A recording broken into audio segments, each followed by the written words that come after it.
TPG. Yes, it's been a minute since we last uploaded, but we've all been watching the Olympics, haven't we? No, we haven't. No one cares for the Olympics.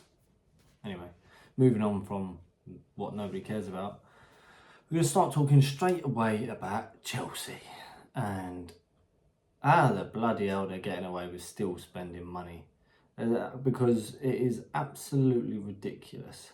And I know what people are going to argue, oh, they've sold some players and they've made a little bit of profit from like Gallagher and stuff, because obviously they didn't buy him for nothing, he was a youth product.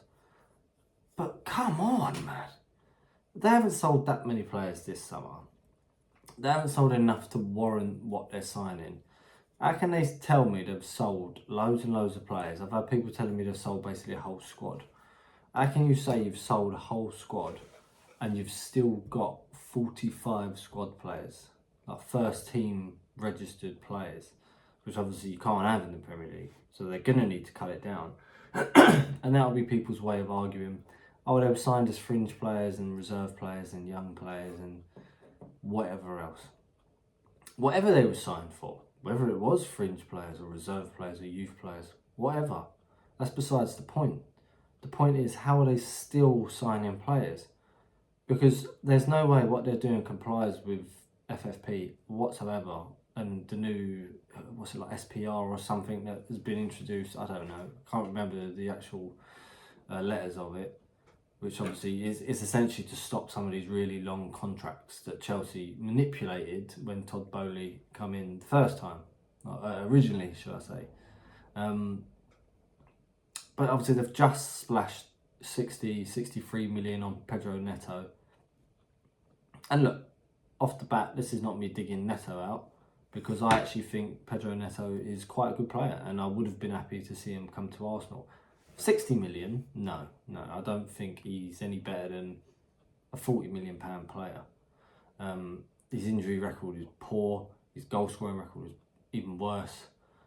He is a talented, young, fast, tricky winger without a shadow of a doubt. And you could argue being at Wolves is part of the reason that his numbers are so low. You could argue. But other players haven't always had that problem. But anyway, he's a good player. Does he improve Chelsea? No, not really. He's a good player, but they've got Sterling, they've got Mudryk, they've got Madueke, they've got Palmer, they've got Pedro Neto, they've got Nkunku. All of these players are playing, and that's not all of them, there's probably more that I don't know the names of right now. There's more that we're playing in just your wing position. They've got 7 goalkeepers on the books. That's more midfielders than Arsenal have, which is incredible. Like, it's what I don't get from players as well is, if you're a player with ambition, and you could argue, yes, if Chelsea was winning and they was doing extremely well, you still would. But the fact that Chelsea are down in the dumps, you've got 5 other players, 6, 7 other players in your position, why would you still go and sign for Chelsea when you do have other offers on the table? I know that Tottenham were in for Pedro Neto as well. Go there, he'd get game time week in, week out, because he's better than Kulusevski. So he would get game time. Or even if you want to argue that he's not, he's certainly a good player that would play a lot of minutes at Spurs. At Chelsea, with all these other wingers, he's going to be competing for minutes against 5, 6, 7 wingers.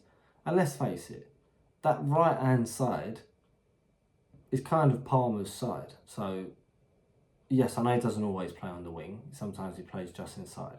But that's Palmer's side, so he's going to probably be on the left, which isn't his favourite side.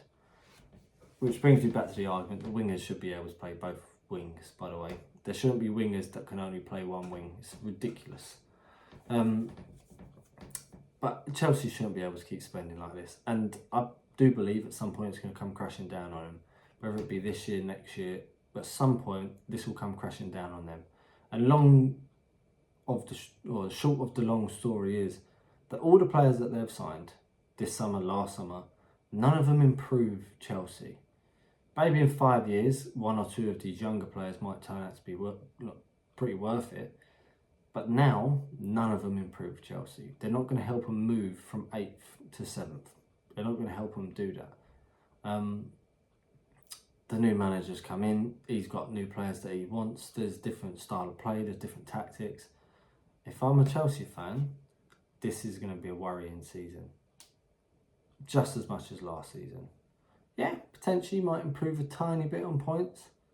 Are you going to be anywhere near top 4? No.